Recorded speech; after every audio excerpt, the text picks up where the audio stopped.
ಬೆಂಗಳೂರಿನಲ್ಲಿ ಮಳೆ ಬಂತು ಅಂದ್ರೆ ಅವಾಂತರಗಳು ಹಾಗೂ ಅನಾಹುತಗಳು ಒಂದಲ್ಲ ಒಂದು ಕಡೆ ಆಗೇ ಆಗುತ್ತೆ ಅನ್ನೋದು ಇತ್ತೀಚಿನ ದಿನಗಳಲ್ಲಿ ಫಿಕ್ಸ್ ಆಗ್ತಾ ಇದೆ. ಈಗ ನೋಡಿ, ಮರವೊಂದು ಧರಾಶಾಹಿಯಾದ ಪರಿಣಾಮ ಅಧ್ವಾನ ಹೋಗಿದೆ.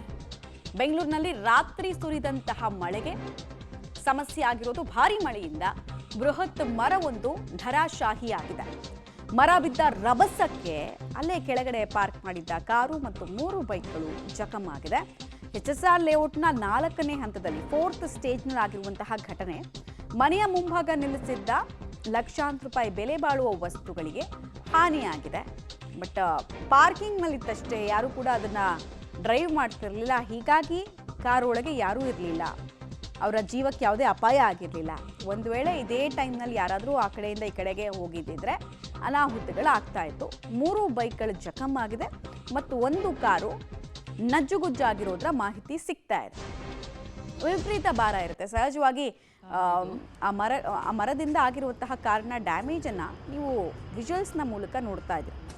ಬೃಹತ್ ಮರವೊಂದು ಧರಾಶಾಹಿಯಾಗಿರೋದ್ರ ಪರಿಣಾಮ ಇದು. ಒಂದು ಕಾರ್ದು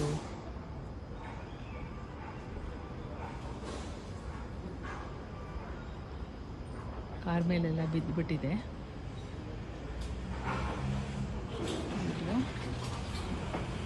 ಇದು ಒಂದು ಕಾರು, ಮುಂದೆ ಇನ್ನೊಂದು ಕಾರಿದೆ.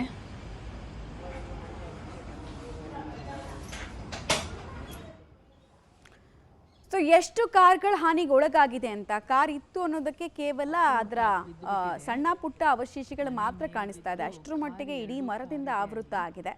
ಒಂದು ಇಡೀ ಬೃಹತ್ ಮರವೇ ಅಲ್ಲಿ ಬಿದ್ದಿರೋದು.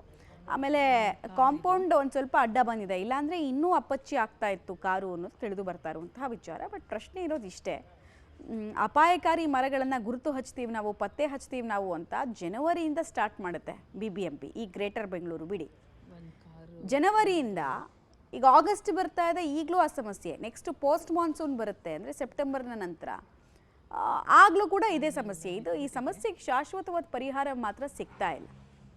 ಒಂದು, ಆ ಮರದ ಬುಡಕ್ಕೆ ಕರೆಕ್ಟಾಗಿ ಟಾರ್ನ ಹಾಕ್ಬಿಡೋದು, ಬುಡಾನ್ ವೀಕ್ ಮಾಡೋದು, ಹಾರ್ಮ್ಫುಲ್ ಕೆಮಿಕಲ್ಸ್ನ ಹಾಕೋದು ಎಲ್ಲ ಆಗ್ತಾ ಇದೆ. ಇನ್ನೊಬ್ಬರು ಕಾಂಪೌಂಡ್ ಒಳಗೆ ಮರ ಇದ್ದರೆ ನಾವೇನು ಮಾಡೋಣ ಅಂತ ಜಾರ್ಕೊಳ್ಳುವಂತಹ ಉತ್ತರಾನ ಕೊಡ್ತಾರೆ. ಯಾವ ಮರ ಅಪಾಯಕಾರಿ ಸ್ಟೇಜ್ನಲ್ಲಿದೆ ಅಂತ ಹೇಳಿ ವಾರ್ಡ್ಗೆ ಒಬ್ಬೊಬ್ಬರು ಅಧಿಕಾರಿಗಳಿರ್ತಾರೆ. ಅವ್ರದ್ದು ಕೆಲಸ ಏನು ಮತ್ತೆ?